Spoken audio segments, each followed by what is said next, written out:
It's the early morning of the 30th of April 1945 in Berlin.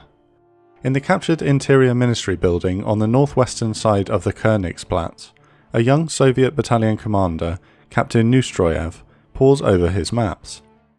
Perplexed, he turns to his regimental superior and asks what the grey building between him and his objective is. "Neustroyev," he replies, "that is the Reichstag." At 6 a.m, following an intense bombardment, the attack begins. 2 battalions are hurriedly sent out into the Königsplatz before proper recon of the enemy's positions can be completed. According to a journalist present, they had hardly gone 50 metres when a hurricane of fire from the enemy cut them down. Withering fire comes from the Reichstag and its defences, but also from the Kroll Opera House behind the attack. The Soviets don't stand a chance. Those who survive are pinned down and unable to move. All of the German-held buildings facing the square have been turned into mini-fortresses.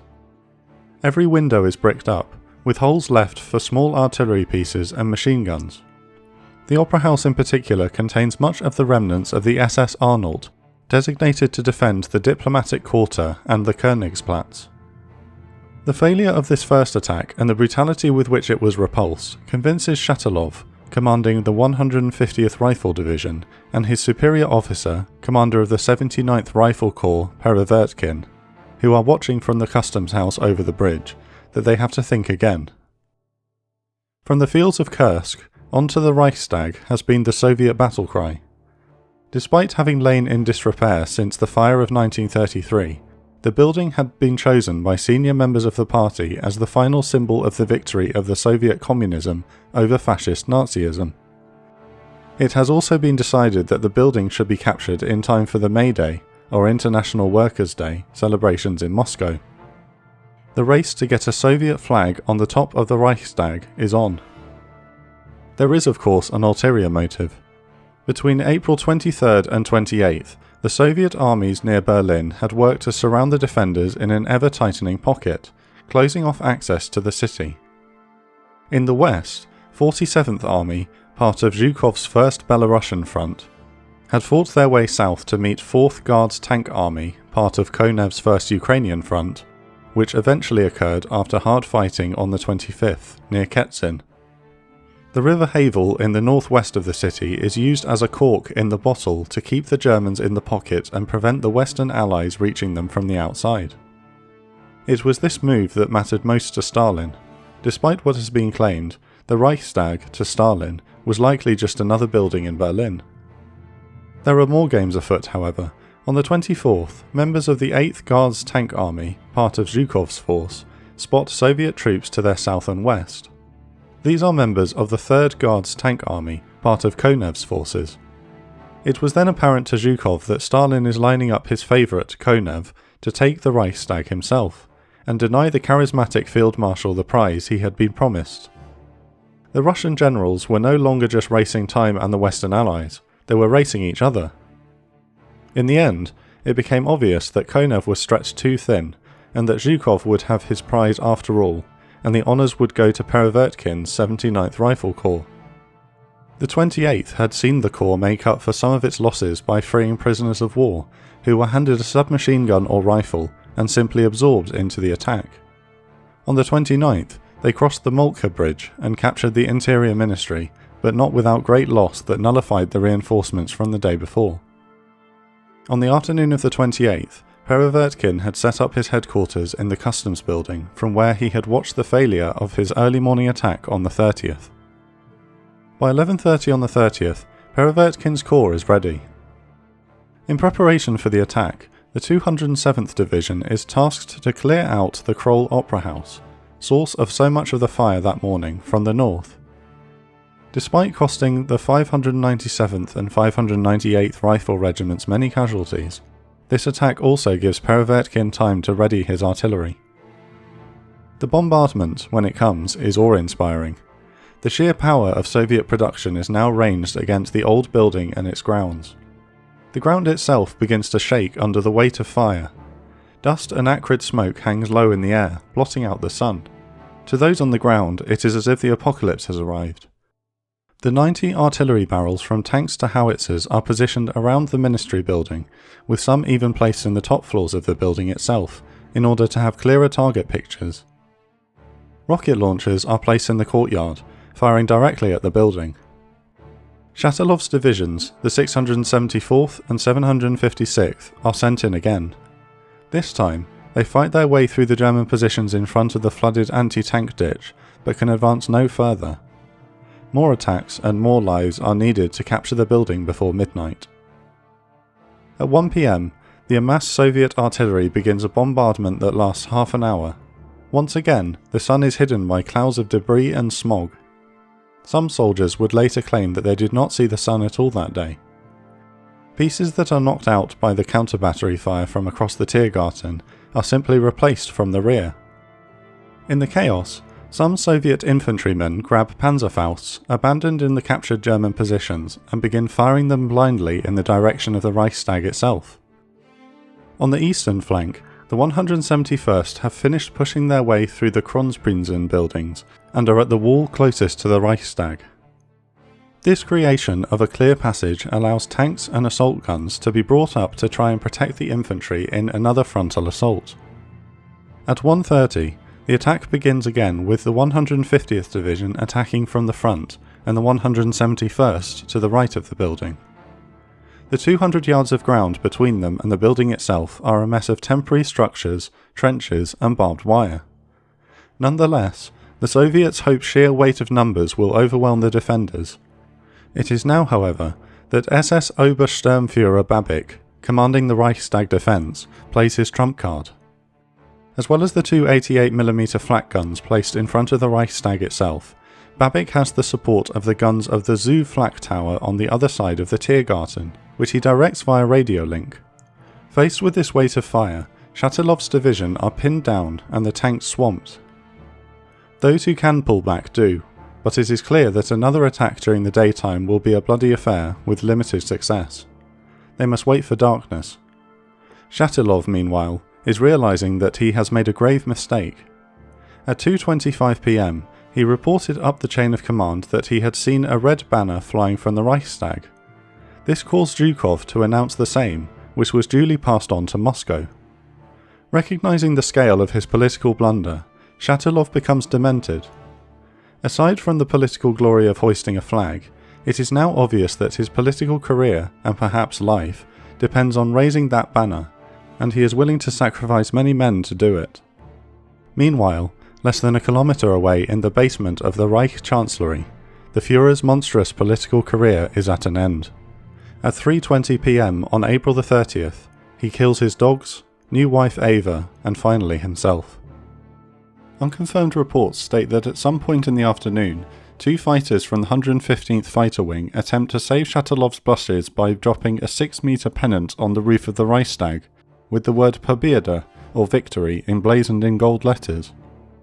Under heavy fire from the building, however, they miss their target.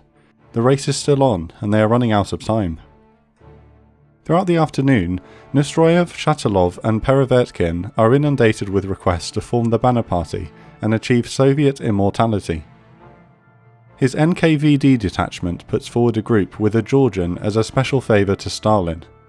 However, the expectation that a successful banner party would be made heroes of the Soviet Union means that certain ethnic groups, such as Chechens and Kalmyks, are forbidden from taking part, as they would not be able to receive the award.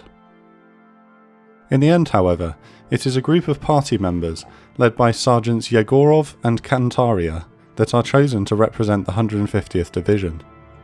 Also seeking glory, rival parties also spring up, hoping to seize the moment for themselves.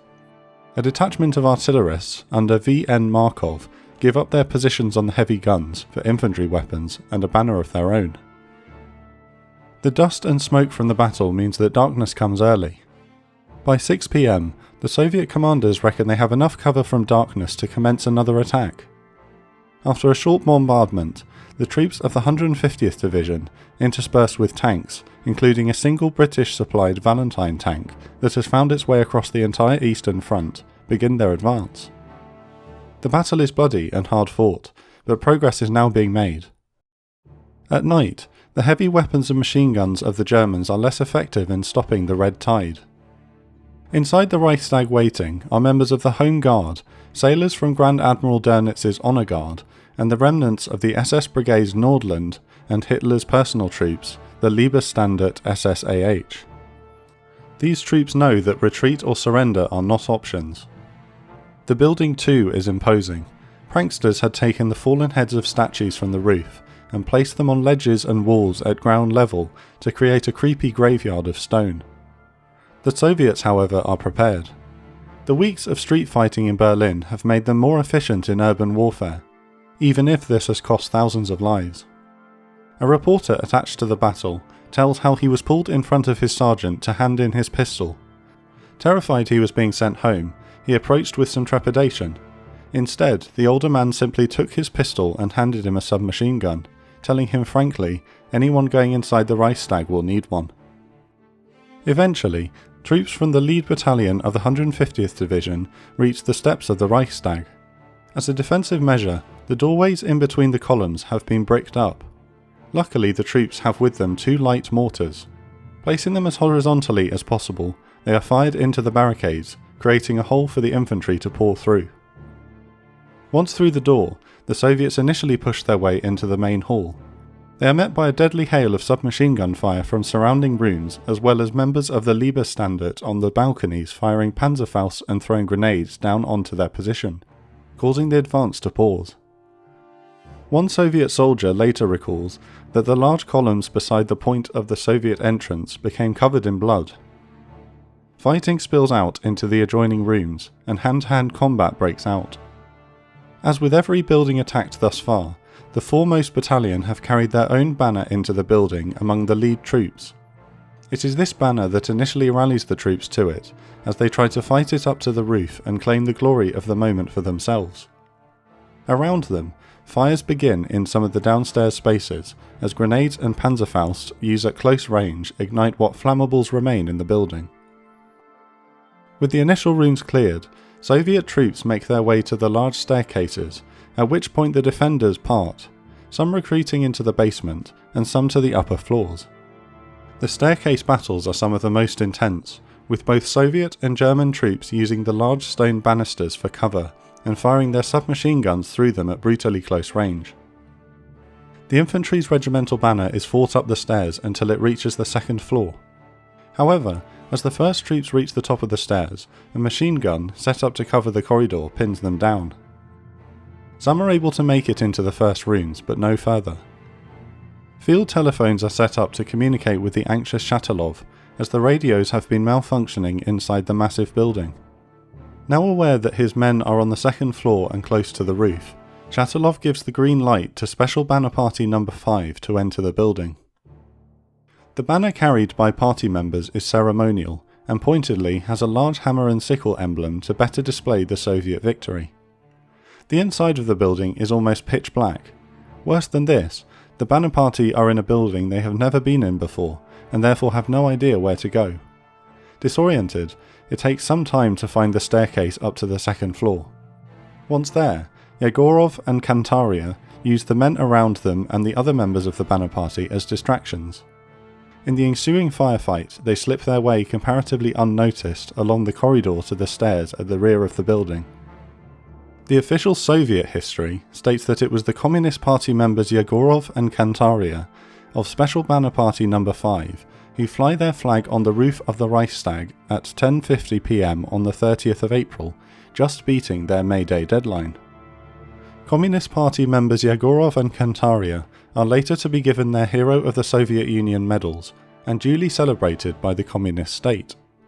However, the reality is that when the heroic sergeants arrive on the roof, it is likely well past midnight, and instead of a great feeling of accomplishment and pride, the two heroes of the Soviet Union find the competing banner party, led by non-party member V.N. Markov and his gunners, their banner already wedged into the victory statue in the centre of the roof. But when the Soviet history books are later written, having non-party members being celebrated for planting the Soviet victory banner will simply not do. Shatilov's embarrassment has been prevented, and the victory banner is in place so that the soldiers below, surrounded by the thousands of dead and wounded comrades that got it there, can see that their sacrifice was worth it, or at least they could have if it wasn't dark.